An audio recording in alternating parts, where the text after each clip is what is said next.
Uma borboleta está pousada em uma flor no interior de São Paulo descansando. Nesse exato momento, por coincidências e improbabilidades do destino, a borboleta tem a oportunidade de ser um herói. Caso a borboleta bata as asas, ela vai iniciar uma reação em cadeia de moléculas de ar colidindo de formas exatas, transmitindo energia de forma precisa e alterando o futuro. Se ela voar para outra flor, a energia que ela vai adicionar na atmosfera vai ser o suficiente para impedir uma tempestade devastadora de acontecer no Japão daqui a uma semana. E esse é o efeito borboleta. A ideia dele é que o bater das asas de uma borboleta pode causar uma tempestade em outro lado do mundo. Ou impedir, nesse caso. Uma borboleta mudando a cara do planeta por simplesmente agir como uma borboleta. Mas o quão verdadeiro o efeito borboleta é? Mesmo sendo um exagero poético, a afirmação de que uma mudança minúscula nas condições da atmosfera pode ter consequências enormes tem base em ciência. Essa é uma afirmação central da teoria do caos, que é a motivação por trás do efeito borboleta. O caos é uma característica que sistemas com regras bem determinadas podem ter.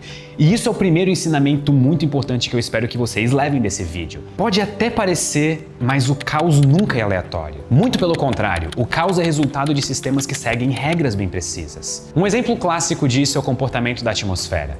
Ele é descrito pelas leis da física.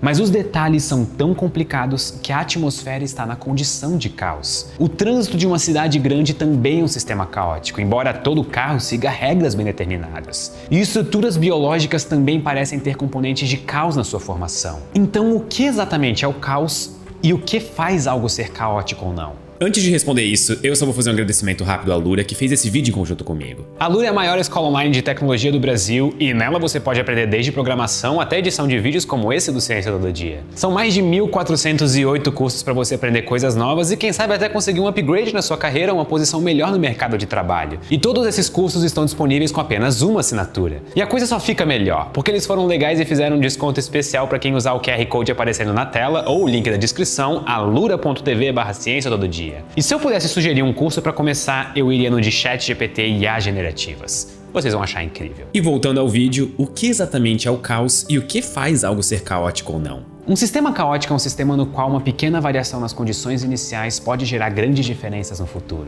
como o bater da asa de uma borboleta causando ou não uma tempestade, ou um quase acidente de trânsito causando quilômetros de engarrafamento horas depois. De outra forma, o caos é essa sensibilidade a pequenas mudanças, onde pequenas diferenças iniciais se transformam em grandes diferenças finais. E talvez a melhor forma de começar a entender o caos seja justamente comparar sistemas caóticos com sistemas sem caos. O sistema mais simples que apresenta caos é algo chamado de gráfico logístico, que tem aplicações no estudo de variação de populações na biologia. Para fazer o gráfico logístico, você escolhe um valor para começar, então faz um gráfico baseado em uma regra simples. O valor da letra R nessa equação determina se vai ou não ter caos. Se o parâmetro R for menor do que 3,56995, não tem caos. E se for acima disso, tem caos. E o motivo de esse valor ser o valor é simplesmente força bruta. Mas vamos construir o gráfico a partir de três valores iniciais ligeiramente diferentes: 0,5, 0,5005 e 0,50005. Se o parâmetro do caos é baixo, então os três valores iniciais geram gráficos basicamente idênticos.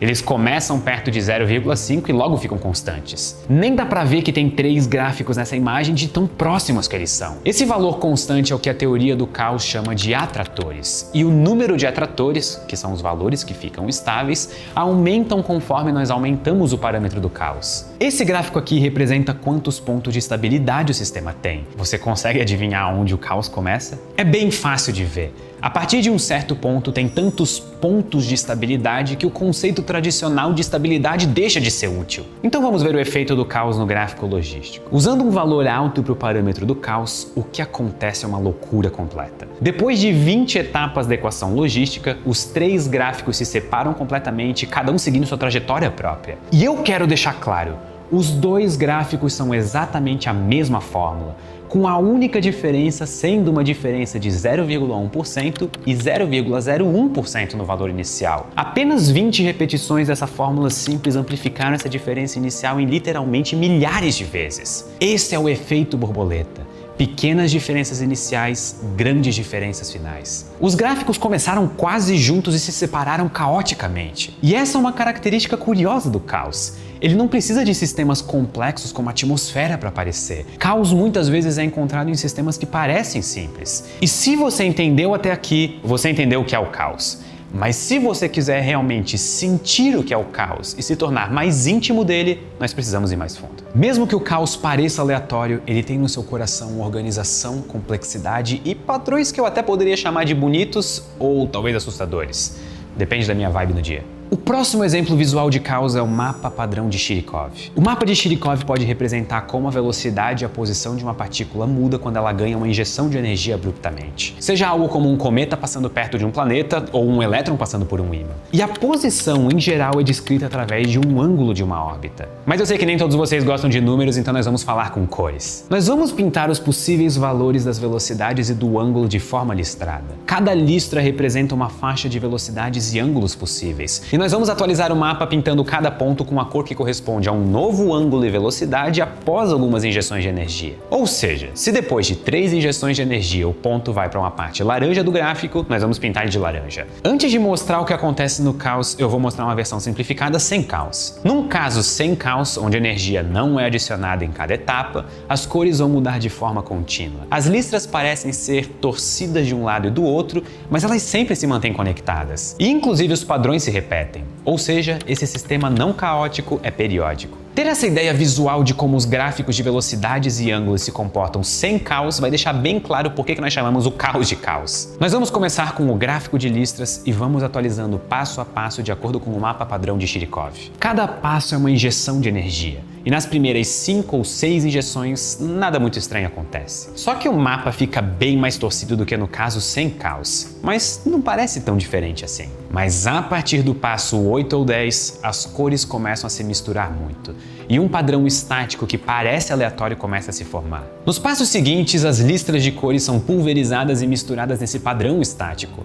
2 pontos que começaram na mesma listra, com velocidades e ângulos muito próximos, podem ter velocidades e ângulos completamente diferentes nesse ponto. Esse é um estado de caos, mas o caos não é tudo que nós temos aqui. A partir do passo 15, além de um mar de caos, existem ilhas de cores sólidas, que são regiões estáveis em meio ao caos. Parem e pensem nisso. No meio do caos surgem regiões sem caos. Essas ilhas de estabilidade também são uma característica de sistemas caóticos. É comum regiões estáveis existirem cercadas por regiões de caos. Por exemplo, se formos direto para o passo 100, as ilhas de estabilidade têm ondulações coloridas cercando elas, que são regiões estáveis dobradas umas sobre as outras, formando padrões complexos, só que estáveis. Existem padrões, estabilidade, complexidade e beleza, tudo dentro do caos. Um exemplo real disso são os furacões. Furacões são sistemas extremamente organizados que consomem energia de maneira eficiente e tendem a se perpetuar mesmo que as condições mudem. Eles parecem ser o oposto de algo caótico,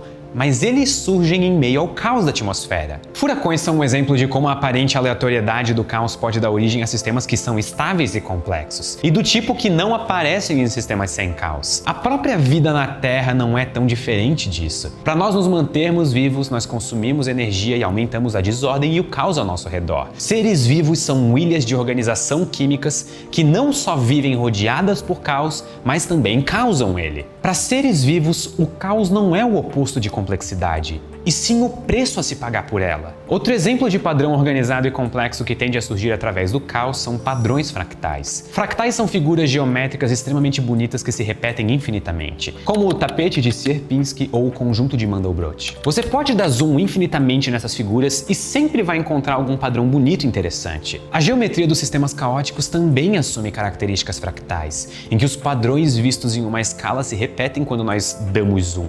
No mapa padrão de Chirikov, as bordas das ilhas são regiões estáveis dobradas umas sobre as outras de novo e de novo e de novo. E outro exemplo é o mapa de Enon, que parece uma curva, mas na verdade é uma curva formada de curvas e assim por diante. Ou o mapa da ferradura, que é basicamente um quadriculado infinito que se repete de novo e de novo e de novo e de novo. Esse tipo de estrutura repetida, fractal, costuma aparecer junto do caos. Padrões precisos, bem determinados e bonitos em meio a algo que deveria ser caótico. E é por isso que a teoria do caos é uma das teorias físicas que tem mais apelo. E a possível razão disso é que nós começamos com ideias que devem levar à desordem completa e no caminho nós encontramos beleza, organização e complexidade. E aqui fica o ensinamento final que eu espero que vocês levem com vocês para o resto da vida. O caos não é o oposto de organização, e sim de simplicidade. Muito obrigado e até a próxima!